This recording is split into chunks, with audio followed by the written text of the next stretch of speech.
Big Boss Malayalam season 7 live അപ്ഡേറ്റുകളിലേക്കാണ് പോകുന്നത്. ലൈവിൽ ഇപ്പോൾ ഷാനവാസ് രേണുസുതിയോടും നെവിനോടും പറഞ്ഞ വളരെ അർത്ഥവത്തായ ഒരു കാര്യമുണ്ട്. അതിതാണ്, എന്നെ ഇവിടെ ഏറ്റവും അധികം ദ്രോഹിച്ചത് അക്ബറാണ്. എന്നെ വലിച്ച് പുറത്തിടാൻ ഏറ്റവും അധികം ശ്രമിക്കുന്നത് അക്ബറാണ്. ഈ അക്ബറിനെ ആ ഒരു ടാസ്കിന്റെ സമയത്ത് ഞാൻ വിളിച്ചത് ടുട്ടുമോൻ എന്നാണ്. ടാസ്കിന് മുമ്പും ഞാൻ അവനെ വിളിച്ചുകൊണ്ടിരുന്നത് ടുട്ടുമോൻ എന്ന് തന്നെയാണ്. 15 വർഷത്തെ എൻ്റെ കരിയറിനെ പണയം വെച്ച് ഞാൻ ഒരു കളിയും ഇവിടെ കളിച്ചിട്ടില്ല, കളിക്കത്തുമില്ല.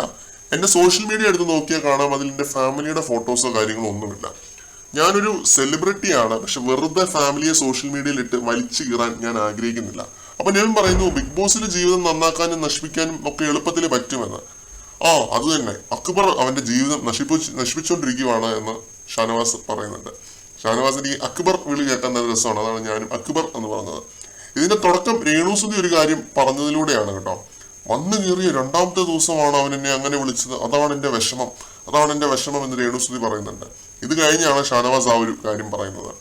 ഷാനവാസ് ഒരു മികച്ച ഗെയിമറാണ് എന്ന് മാത്രമല്ല, ഏറ്റവും നന്നായിട്ട് മാനിപ്പുലേറ്റ് ചെയ്യാനും സ്വന്തം തടി സംരക്ഷിക്കാനും അർഹയാവുന്ന ഒരു കണ്ടസ്റ്റന്റ് ആണ്.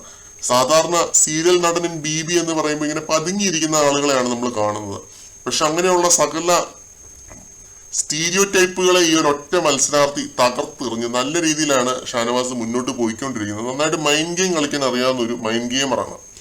രേണുസുതിയുടെ കാര്യം പറയാനാണെങ്കിൽ വിക്ടിം ഗാർഡാണ് ഇറക്കിക്കൊണ്ടിരിക്കുന്നത് കഴിഞ്ഞ ഒരാഴ്ചയായിട്ട്. ഈ ചീട്ടിൽ ആലേട്ടർ ഒന്ന് വന്ന് കീറിയാൽ മതിയായിരുന്നു വീക്കെൻഡിൽ. കാരണം ഒരൊറ്റ വാക്കി കീറി പിടിച്ച് 100 ദിവസം ബിഗ് ബോസിൽ അങ്ങനെ കഴിഞ്ഞുകൂടാനൊന്നും പറ്റത്തില്ല. അതിന് ബിഗ് ബോസ് ലെവൽ കോണ്ടന്റുകളും സംഭാവനകളും മാത്രമേ പറ്റുള്ളൂ. അതില്ലാതെ അവിടെ ഇരിക്കാൻ പറ്റത്തില്ല.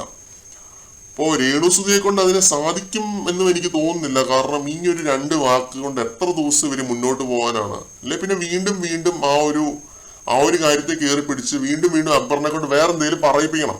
അത് രേണുസുതി അതിനും തയ്യാറാവുന്നില്ല. രേണുസുതി ആ രീതിയിൽ ഒരു ഗെയിമും കളിക്കുന്നില്ല. ഇന്നലെ മിററിന്റെ മുന്നിലിരുന്ന് കരഞ്ഞതാണേലും ഇപ്പൊ ഈ ഒരു ഡയലോഗ് ആയാലും എനിക്ക് അങ്ങനെയാണ് തോന്നുന്നത്. അവരെ കൊണ്ട് ആവതില്ല എന്നാണ് എനിക്ക് തോന്നുന്നത്. കൂടുതൽ ലൈവ് അപ്ഡേറ്റ്സുമായിട്ട് നമുക്ക് വീണ്ടും